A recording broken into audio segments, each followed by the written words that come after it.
Dobar dan još jednom. Dobar dan, odnosno dobro jutro smo još uvijek. Evo, otvaramo svečano i ovu drugu dvoranu koju počinjemo sa fantastičnim programom, a to je razgovor ugodni o filmu kojem, evo, barem ja ne znam za vas, ali najviše iščekujemo ove godine, a to je film o Draženu Petroviću koji će se zvati, odnosno koji se zove Nećete vjerovati Dražen. O upravo ovom projektu koji je u finalnoj fazi svog razvoja, samo što nije, premijera je 22.10. na, evo kako sam i sama doznala malo prije, na rođendan Dražena Petrovića.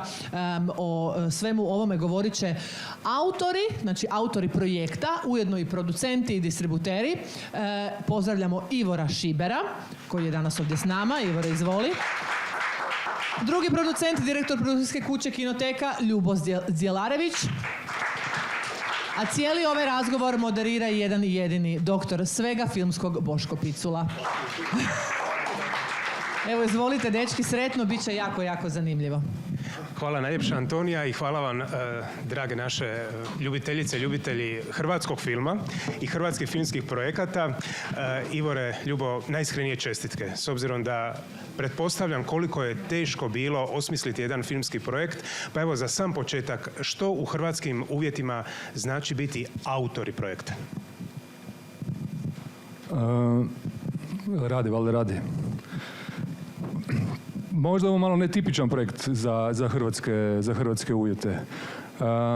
Kinematografija kod nas je dosta nekako redateljski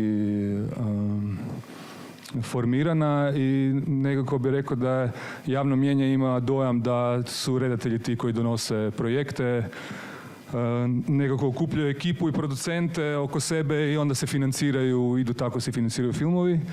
A mi smo pokušali malo obrnuto. Ja originalno radim prvenstveno produkciju, Ivor distribuciju, i kad smo nekako 2016. odlučili da bi radili o Draženu film, pokušali smo malo nekako, možda glupo zvuči, amerikanizirati taj način. Da mi vodimo cijeli projekt, da znamo šta bi htjeli dobiti i da po putu uzimate članove ekipe s kojima to možete u stvari ostvariti. Ivore, kao i dugogodišnji uspješni distributer i u svojoj zapravo firmi, znate što hrvatska publika gleda.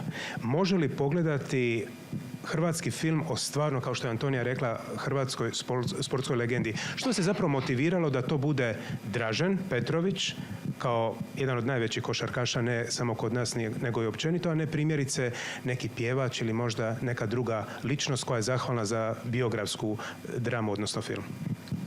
Prvo... Radi. Ok, pardon. Prvo, dobar dan svima. Ja bih morao reći ispravak netočnog navoda. Ja, iako se bavim distribucijom od 97. godine prošlog tisućljeća, iskreno nemam pojma što publika želi, pokušavam to saznati svaki put sa svakim novim filmom i obično se dosta grubo prizemljim. Mislim, ideja o projektu nastala je, kao i većina projekata, vjerojatno iz ljubavi. Ljubo i ja smo, on to nije htio reći, propali košarkaši i Dražen Petrović je na neki način utjecao na naše živote. Ljubo je počeo košarku kad je Dražen zabio slobodna bacanja. Ja, pošto sam malo iskusniji od njega, sam prestao košarku kad je Dražen zabio slobodna bacanja, ali htjeli smo raditi nešto što mi volimo, nešto što je nas utjecalo i iskreno razmišljali smo o tome da vidimo neki projekt koji bi mogao imati prođu ne samo u Hrvatskoj, nego minimalno regionalno, a onda i šire. Iako je projekt nastao iz ljubavi, htjeli smo pokazati da imaju filmovi, imaju teme, ima način na koji se može napraviti da se dođe do šire publike i nadamo se, odnosno trudili smo se da u tome i uspijemo i ovaj projekt se radi od 2016. Kako je Ljubo rekao, 2017. je potpisan ugovor sa obitelji, odnosno sa zakladom Dražena Petrovića o pravima za proizvodnju filma. Porazgovarano, odnosno Ljubo je razgovarao sa svim sudionicima Draženovog života, različitim fazama i onda se napravio scenarij dok smo, recimo, redatelja angažirali 2021. godine. Danilo Šerbeđija. Danilo Šerbeđija nam je redatelj, znači on je angažiran 2021. godine da radi na projektu. Ljubo, kakva je to priča? Evo, vidjet ćemo je 22. listopada. Za sve nas to je 60 godina od rođenja Dražena Petrovića u Šibeniku, dakle 22. listopada 1964. godine.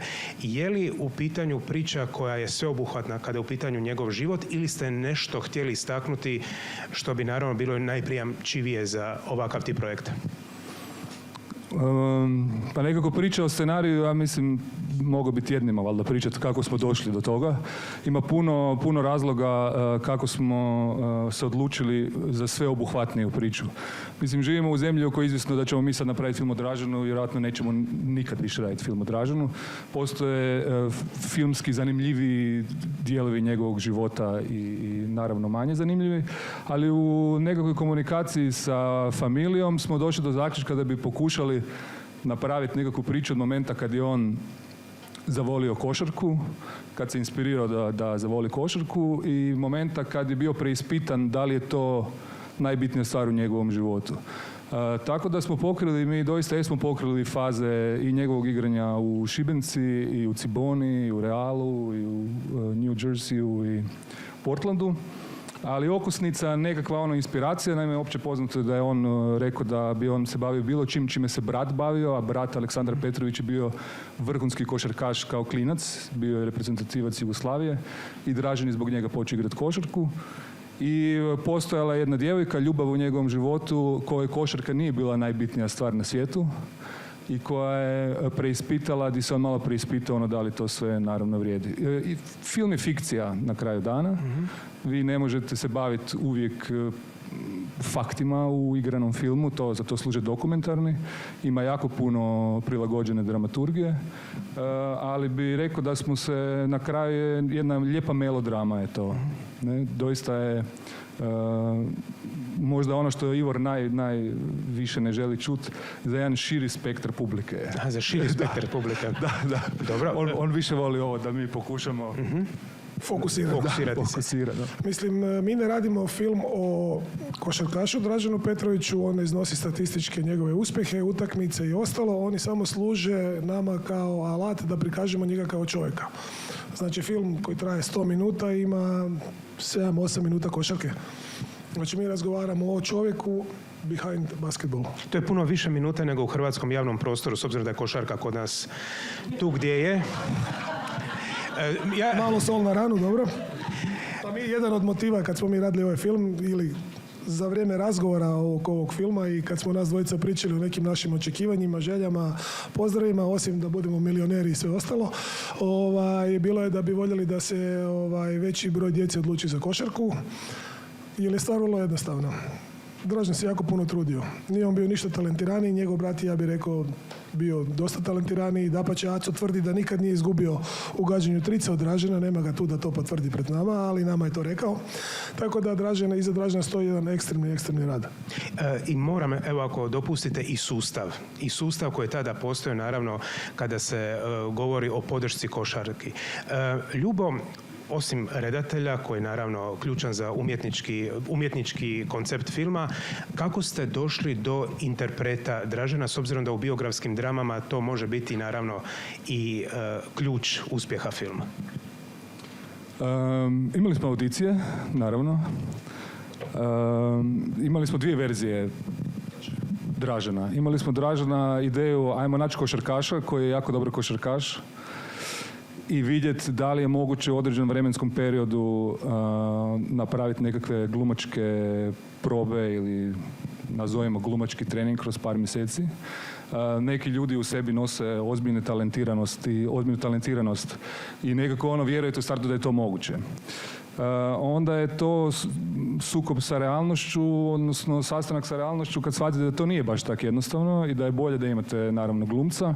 Domagoj Nižić koji glumi, kojeg smo izabrali na castingu, ovo je užasno mali bazen gdje vi birate, ne? I nevjerovatno je da nađete čovjeka poput njega koji je sportaš profesionalni, koji je glumac akademski, koji je visok 1,96 m, Dražen je bio visok 1,96 m, koji kad imate fotografije njegove kao klinca ima kuštrovu kosu, dečko iz Zagreba s Akademijom Sarajeva, reprezentativac Hrvatske je bio u odbojci. Ne? Odbojka možda nema iste pokrete kao košarka, ali prije ćete njega naučiti košarci nego neko ko se nije sa sportom bavio. Tako da bih rekao da su se tu neke zvijezde ozbiljno poklopile. Što se tiče ostalog glumačkog ansambla, također kombinacija manje poznatih imena i poznatih. Pa, mi smo prvo jako sretni i ponosni što je s nama i Tonko Stošić koji glumi malog Dražena. Ja mislim da ćete se svi zaljubiti u Dečka nakon filma, koji je... Gdje ste ga pronašli? Pa u stvari nismo ga mi pronašli, mi smo se javili casting agenciji u Šibeniku i ona nam je dala neku djecu. Međutim, nije ona zadovoljna bila sa djecom koju nam je dala. I razmišljala ko bi mogao biti mali Dražen i sjetila se djeteta svoje prijateljice, koji je 13-godišnji buntovnik, navijač Šibenke i kojem je gluma nije baš bila prva stvar na pameti i došao je pod prisilom. I bio je malo prgav na castingu. Bio je dosta prgav. To znači da je Šibenikan. Da, i to je bilo dosta simpatično. Da, vidjelo se da mu se ne da baš toliko, a sve je pasalo u tome što mu se ne da. Kako ste ga privoljeli da to napravi? Mama i tata su mu naredili. Da. Ne šalim se. Ali skoro. Skoro, dobro. Mislim, on se zaljubio nakon prvog dana kad je došao, on je nakon toga dao. Znači, on je na Turšček, Acu Petrovića kad je bio mali glumi Lovro Kanfara, također na Turšček i Šibenika. Sva djeca, pošto mi pokrivamo u jednom djetinjstvo Draženovo malom, sva djeca su šibenska djeca. Od ostalih glumaca imamo neke od naših najpoznatijih glumaca, znači Zrinka Cvitišić glumi mamu Biserku, Dragan Mićanović glumi tatu Joleta, Pavle Matuško glumi brata Aleksandra Petrovića, Domagoj Nižić je naravno Dražen, u filmu glumi i Vini Juričić i dosta naših poznatih glumaca. Rominu Tonković glumi Draženovu djevojku Renatu. Romina Tonković danas glumi u Canarian Black filmu koji je sniman i zatvarano je pola Zagreba i ako sad pogledate film prepoznat ćete neke scene. Tako da mi smo ekstremno zadovoljni sa castom. Film je izuzetno, ovaj film je baš izuzetno veliki projekt. Ja vam to mogu najbolje reći, se spremamo za premijeru, imamo barem 80 članova ekipe koje nas je sad zvalo i pitalo da li mogu i kako će doći. Tako da, jedan veliki projekt. Odjevna špica je negdje oko 600 ljudi. Znači kao Marvelovim filmom. Zajedno sa Amerikancima. Dobro. Ne? Mislim, nismo spomenuli, ovako, nama je bilo izuzetno kompleksno ovo snimanje, bilo je 1000 problema, Ljubo će vam bolje reći o njima, ali jedan dio se odnosio i na snimanje u Americi. Znači, mi smo 8 dana snimali na autentičnim lokacijama New Jerseya, New Yorka, Dražena, što možda nije bila najjeftinija odluka. Imamo situacije gdje moramo napraviti košarku. Imamo preko 34 lokacije, Ljubo je rekao 600 ljudi koji su uključeni u film, tako da... Čini se kao jedinstveni zapravo projekt od kako se Hrvatska osamostalila 1991. godine, s obzirom i na vaš entuzijazam i na autorski pristup. Što je, Ljubo, kao što Ivor kaže, bilo nešto što se najteže lomilo? Što je bilo najteže u svemu tome? Je li novac ili nešto drugo? Pa da, mislim, ovo je vrlo straightforward, novac. Ne, kod nas je uvijek novac u pitanju. Ivor ima tu jednu zanimljivu izreku o tome što ne možete kupiti s novcem, možete kupiti s puno novca. Ne? A mi tog puno novca stvarno se borimo da nakupimo, ali sve... Imali smo tu možda izazovnu situaciju jer je projekt je stariji i onda dok prešli smo u euro, trošili smo u euru, morali smo se jako puno nekako adaptirati. Ta želja da snimite neke stvari u Americi, ona je skupa, mislim, u prvoj rečenici idemo u Ameriku, skupo. Nemate vi sad tu neki izbor. Tako da puno su naravno pomogli partneri koje imamo i koprodukcije koje imamo, pa nekako to uspijete prebaciti obaveze prema koprodukcijskim stranama, ali doista je najveći stres u ovom slučaju financije. Ko je u tom smislu bio, plastično rečeno, darežljiviji i spremni na suradnju? Javni ili privatni sektor? Pa mislim, naravno da je HAVC bio glavni pokretač i bez njega ne bi to bilo. Mi smo uspjeli postići vrlo dobar, u tadašnjem pojmu je vrlo dobar ugovor i sa Hrvatskom radiotelevizijom. Međutim, kad govorimo o partnerima koji nisu prirodno vezani za sami film, puno darežljiviji je bio privatni sektor koji je, velika većina njih je ušla u film bez da traži išta za uzvrat kroz svoje društveno odgovorno poslovanje jer su smatrali da neko poput Dražena Petrovića zaslužuje jedan veliki film i shvatili su u kakvoj smo mi situaciji. Mi možda nismo to rekli na glas, ali budžet našeg filma je 1.650.000 eura. 735.000 eura dodaj Duzmi koji euro je dao HAVC, 145.000 eura smo prodali prava Hrvatskoj televiziji, znači tu smo na nekih 875-880, naši partneri iz Slovenije 75.000, naši partneri iz Srbije 50.000. Da zaokružimo na milion, fali još 650. Kako ste došli do njih? To za Hrvatsku je veliko. To nije generalno velik budžet za film. U europskim nekako razmjerima je to opet možda oko sredine mi tu pričamo. Ali kod nas ako rijetki filmovi su imali velike novce, a vi sad trebate sa velikim novcima trošiti ih van Republike Hrvatske. Zato su to još veći u stvari izazov. Ono što možda bi trebalo valjalo napomenuti, to ime Dražen Petrović ipak je puno lakše kad vi dođete tražiti novce i kažete radimo film o Draženu Petroviću. On je univerzalna sportska ikona, generacijska. Jučer smo nešto, baš vraćali smo se iz Šibenika, pa spominjemo, nemate vi puno imena koje vi možete reći, pa će znat skoro sve generacije. I klinci neki znaju, su im starci rekli, bio je neki tip igre dobro košarku, gledali smo ga, voljeli smo ga. Tu ste potpuno upravo. Ako dopustite jedan osobni moment koji mi se dogodio prije 7 godina u Jeruzalemu. Bio sam na jednom studijskom putovanju u posjeti izraelskoj vladi i došli smo u Kneset. Između ostalog, bio je kolega iz Slovenije i upravo su imali fantastičnu sezonu sa slovenskom reprezentacijom. Mene je bilo sram, iskreno rečeno, šta ću ja reći. I bio je zastupnik u Knesetu i šta ću reći, mislim, evo, Slovenac se upravo predstavlja, kažem, čujte, dolazim iz jednog grada, nekad je kod nas igrao i Makabi, ovaj je iz Stopa rekao Šibenik Dražen Petrović. To mi je jedan od najponosnijih trenutaka u životu. Pazite, ništa nisam rekao je Šibenik Dražen Petrović. Boško, mi snimamo ispred zgrade Dražena Petrovića. Dolazi čovjek u dresu Dražena Petrovića sa ukviranom fotografijom i pita šta radite. I mi kažemo, evo, snimamo o Draženu Petroviću. Da, nevjerovatno da kako je on pogodio. Dolazi iz New Jersey, iz Ameriku, doveo svoju ženu pod ruku, idu vidjeti stan gdje je Dražen Petrović živio. Sa uokviranom fotografijom koju on nosi pod miškom iz New Jerseya u Zagreb.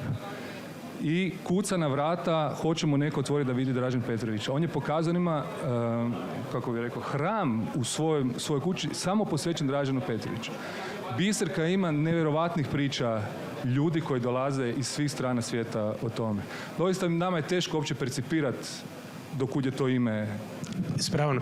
Da vas onda pitam, tu posvećenost, tu ljubav prema Draženu Petrović, nažalost i tragičan završetak njegovog života 1993. Jako puno emocija u svemu tome, od onih sportskih, ljudskih i naravno što se tiče samoga života.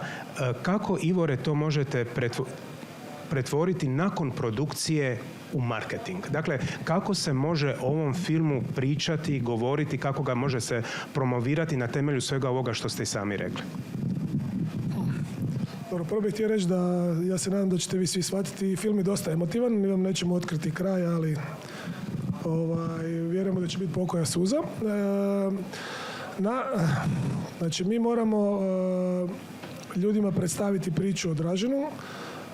Ima jako puno ljudi koji jako puno znaju o Draženu, ali usudio bi se reći da su oni i dalje jedna manjina, jedna idolopoklonska koji dolaze u muzej, koji znaju njegove statistike koje rade. Naš film je puno širi od toga. Naš film ima i preporuku Ministarstva znanosti i obrazovanja da je dobar za škole, te mala kina, vidim da je Boba tu i ostala, mogu pristupiti školama. Znači, mi imamo podršku od Hrvatskog olimpijskog odbora koji razgovara sa svim savezima da se pokaže jedna sportska veličina, jedan sportski put. Međutim, ono što mi radimo, postoje djeca čiji roditelji nisu zaljubljenici Dražena Petrovića i možda ne znaju. Mi smo jako puno vremena u ovih zadnjih par mjeseci posvetili, da ne kažem odgoju mladih, ali informiranju mladih o liku i djelu Dražena Petrovića. Naši TikTok kanali imaju preko 10-12 milijuna pregleda. Pokušali smo njima približiti njegov lik i djelo kroz mješavinu nekih arhivskih dijelova i nekih dijelova filma. Trenutno smo u fazi da je online kampanja krenula. Ona je šire targetirana, znači imamo primarne stvari za muške 35+, jer to je primarna dobra granica s kojom se Koji mi se sjećaju zapravo. koji se sjećaju i koji su nam primarna publika, međutim film ima jako puno i za naše drage žene koje bi mogle se naći, kao što sam rekao, to nije sportski film. To je film o sportašu, odnosno njegovom životu, i mislim da se tu nađe za svakog, doslovce za svakog ponešto, i ono što je Ljubo rekao, mi stvarno pokušavamo raditi multilevel marketing, da svakoj ciljnoj skupini pružimo informacije koje bi njima trebale rezonirati. Dogovaramo se sa preko 100 i nešto naših kina u Hrvatskoj. Trenutno je distribucija stavljena na 31.10. u Hrvatskoj, 7.11. u Sloveniji, 7.11. u Bosni i Hercegovini, 5.12. u Srbiji, Crnoj Gori, Makedoniji, Albaniji i Kosovu. Pregovaramo sa stranim partnerima za prikazivanje filma na Baltičkim zemljama, u Turskoj, u Grčkoj. Trenutno nam je jedan dosta veliki kaos. I ako nas neko zove i mi ne odgovaramo, mi se odmah ispričavamo. Zadnjih 2 godine najgledaniji hrvatski filmovi u hrvatskim kinima su se primarno obraćali mlađoj publici. Dakle, Dnevnik Pauline P. snima se nastavak na temelju tog uspjeha, Cvrčak i mravica, dugometražni animirani film koji je to nekako i pokazao da je relativan uspjeh zapravo moguć ako znate komu se obraćate. Sad ovako, kad to krene u kina i kada publika vidi, što mislite, bez obzira što ste rekli da je to širi spektar, tko će biti oni koji će pronositi dobar glas? Dakle, je li to stvarno u prvom redu film koji može privući mlade? I s obzirom na poruku i s obzirom na život Draženov, imao je samo 29 godina. Mi uvijek sanjamo o tome, ali to je povratak na početak razgovora, da Ivor kaže da cijelo vrijeme traži neku magičnu formulu, niko nikad nije imao magičnu formulu za to.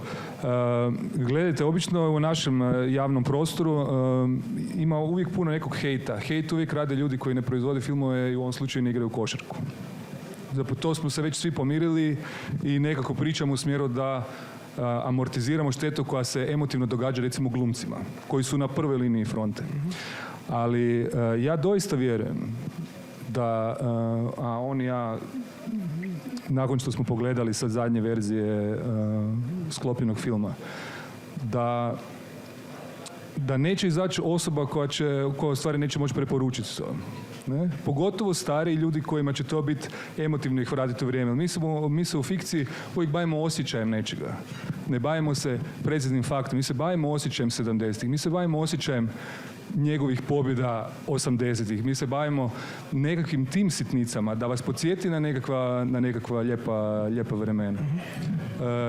Ima preko 30 muzičkih brojeva u filmu i doista mislim da prenosnici je ono što Ivor kaže, bit će 35+. Ali mogli bi, klinci koji pogledaju bi također mogli reći, znaš šta, gledali smo, isplati se. Mislim, to je naravno naša...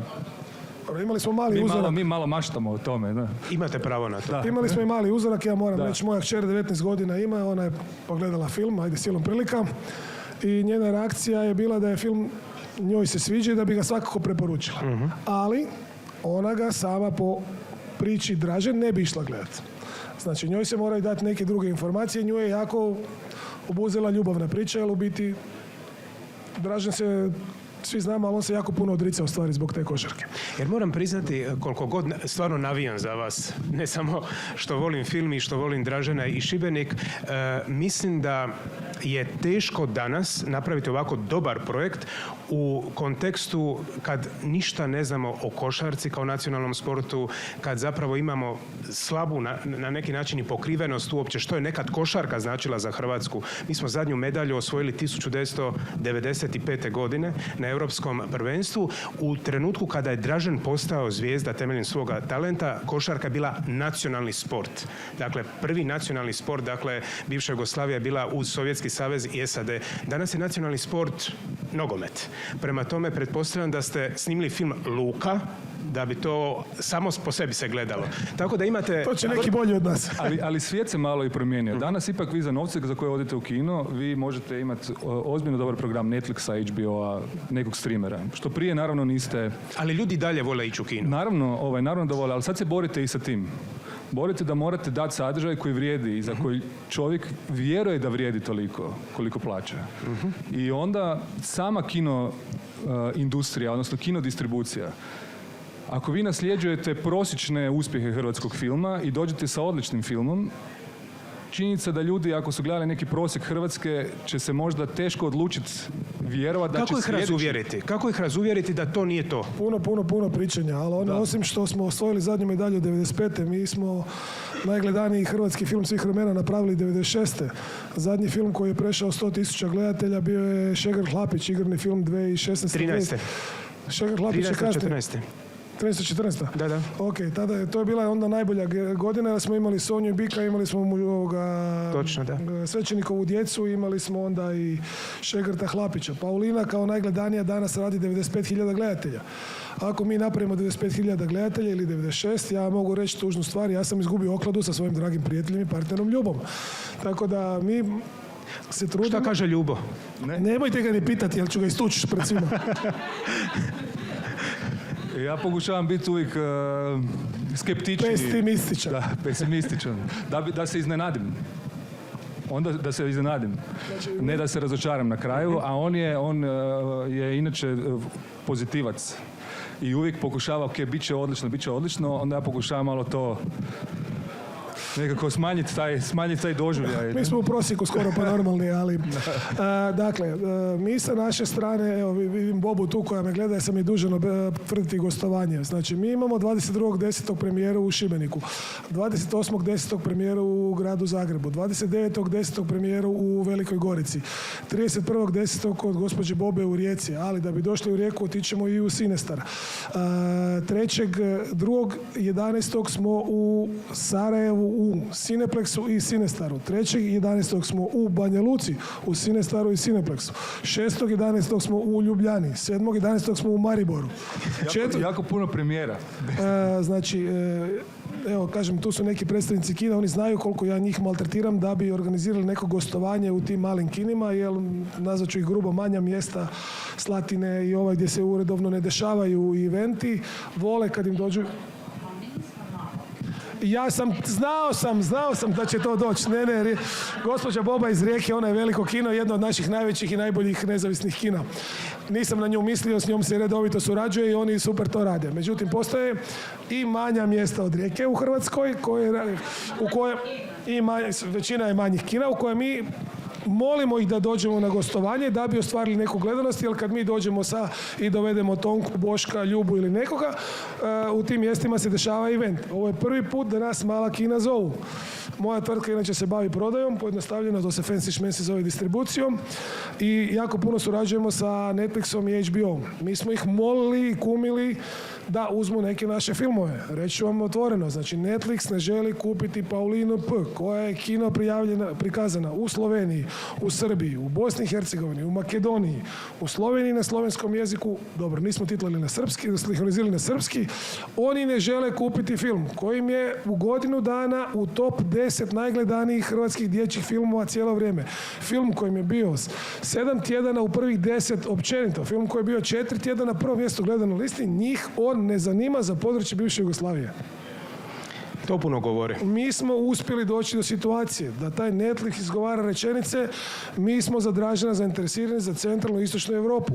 Mi smo došli u situaciju da neki HBO kaže mi smo zainteresirani za centralnu i istočnu Europu. Ovo kad kaže mi smo došli, to je jedno 8 mjeseci zivkanja, dogovaranja, mailanja i svega. Mi smo prvi put u situaciji, a ne znam da li je ovdje Kris ili neko od Havcovaca, Olja je tu, ona je to čula. Znači, ovo je prvi put u situaciji da je nas Netflix zvao da bi došao na premijeru. Mislim, meni se to nikad nije desilo, a ja otkad je Netflix u pristojnom području bivše Jugoslavije surađujem s njim. Oni su nazvali i rekli mi bi došli na premijeru. Mi smo rekli može, Šibenik, aviokarta Zagreb, rentanje auta, Šibenik, dobro ste došli. Ups, ne bi možda baš tako daleko, ali možemo kad imate premijeru u Zagrebu. Znači, neki interes postoji, neki interes zbog kojeg daje meni vjeru u optimizam i da moja ludost možda ima nekog temelja. Plus, velika kina poput Rijeke i mala kina poput ostalih nas zovu i kažu molim vas dođite. Znači neki interes postoji. Mi ne možemo reći je li ovo dobar ili loš film, mi ovaj film živimo od 2016. Ljudi koji su najduže s nama su radili ili najviše radili na ovom filmu su radili 3 mjeseca pripreme za film i mjesec dana. Oni su radili 4 mjeseca. Ljubo i ja se zadnjih godinu dana budimo sa pitanjem šta smo mogli drugačije, kako smo mogli ovo, kako ćemo pristupiti kinima. Ti nas pitaš za marketing, iskreno nemam pojma. Dajemo sve što možemo. Znači, stvarno radimo, znači, HAVC nas podržava. Dobili smo najveću podršku ili jednu od najvećih podrški za distribuciju. Ali i taj iznos je stvarno impozantan, ali taj iznos je dalje kap u moru. Mi za taj iznos ne možemo kupiti 3 oglasa na Dinamovoj utakmici na HRT-u ili na kanalu A. Velika, znači, velika dio posla ovog filma je odrađena, jednostavno, nemam bolje reći, od ludosti 2 čovjeka koji sjede ispred vama. Kad je Ljubo u banani, javit će možemo. Kad ja kažem tere se u rodni kraj, Ljubović je nemoj sad, blizu smo, idemo. Da vam kažem da mi radimo premijeru 22.10. da gospodin Zdjelarević ide u ponedjeljak u studio za zvuk, da je utorak do petka u studiju za bojenje. Znači mi dogovaramo premijeru 22.10. Pitamo se hoćemo zvati Bošku, Bobu ili nekog trećega, film nije gotov. Da razgovaramo sa gradonačelnikom Šibenika i dogovaramo gdje ćemo ga raditi. Ponavljam, film nije gotov. I mi u dobroj vjeri radimo tehničku probu filma 15.10. za premijeru 22.10. Ako mislite da smo pod stresom... Ivor, evo, samo za kraj, Ljubo, želim vam da film bude gotov, da vam